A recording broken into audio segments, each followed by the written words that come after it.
Since our last video, Tesla have added a load of new, quite fun features to the car. For example, if I load up the Tesla app and go to live camera, watch this. You ready? Oh.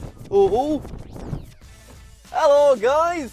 It's me inside the car! That's right, Tesla have officially given people access to the interior camera. We moaned about this in a video ages ago, but now you can look at the camera from the app and also from inside the car, which we'll test out at the end of this video. This video is also sponsored by Honey. Let's have a look at some more features. Another recent, quite nice cosmetic feature that Tesla has added is pulsating sentry cam lights. Most of you know what sentry cam is. It's that system that records people that are looking suspicious near your car. Well, now just to scare them off even more, the lights pulsate in a satisfying manner rather than the little random flashes that they would previously do. Right, there's a few more nice features to show you, but first I want to tell you about these. My glasses are really important. I can't actually really see without them. So that's why it's quite annoying that every year when my prescription changes slightly, I have to order a bunch of new pairs that always end up really expensive. It was about to cost me 349 quid for these, but that was until this dancing little fella popped up out of nowhere and told me he's automatically found me some coupon codes which might save me a bit of money. So of course I clicked apply coupons, Honey started doing its magic, and before I know it, I'd saved £63.30. I've been using Honey for 3 years now, and whenever I'm online shopping, Honey's always there in the background doing its magic, and all I have to do is click apply coupons. So if you want to start saving some money as well, all you have to do is head to joinhoney.com/JMW and then click continue to Honey. It is completely free. Honey, thank you so much for sponsoring this video.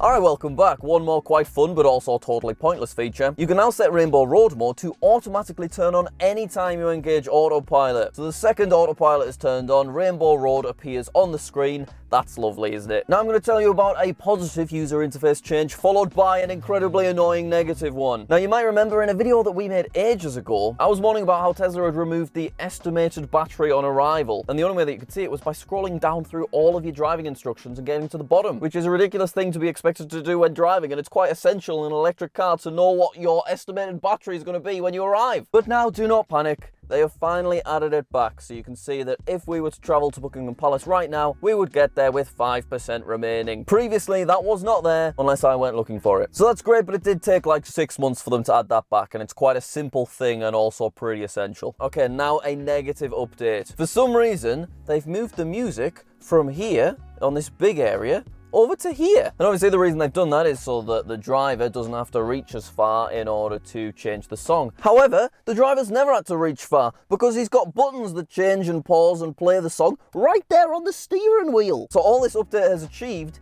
is slightly inconveniencing my passenger, who's usually responsible for controlling the music when we're on a long journey because I'm concentrating on driving. Generally, the driver should choose what playlist they want to listen to before they set off somewhere, and then if they want to skip a specific song, they can just use their steering wheel buttons. And this is a long way for Becky's little arms to travel. Becky, try and reach that button. Look, she can't get it. Don't worry, Becky, there you go. Look at that.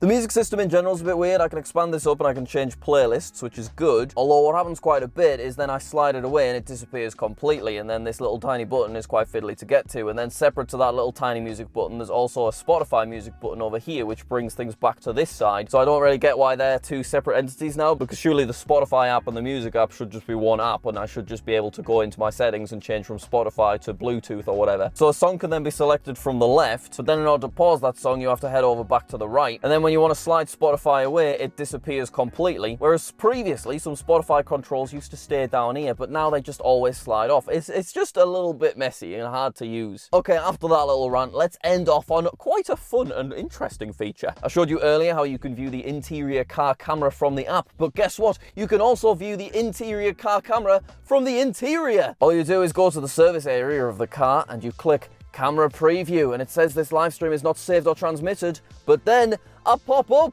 Hello everyone, how fun's that? And Becky's there too. Whoa, look how long my finger is from this angle. So this thing you can see here is just the mirror taking up a load of space, but it's actually transmitting at a really nice frame rate. The colors are nice. This looks way better than those photos we saw of the camera car many years ago. And it's so nice that they've now enabled use of this camera, because it was kind of weird previously that Tesla had access to this camera, but the owner of the car did not. And we've actually found the interior camera really useful the few times that we've left our dogs in the car, because we can just check up on them while we're at the service services or whatever. And another very useful feature of this car is that they've added Zoom compatibility. So you can video call people from your little camera, and it just uses the car microphone and everything, and there's a zoom app, which is actually really quite cool. So on that note, I want to say thank you very much for watching. Wasn't this good? What fascinating updates. Remember to check out Honey if you want to support this channel, link in the description, save some money, and thank you very much for watching. Becky, give them a wave. See you everyone.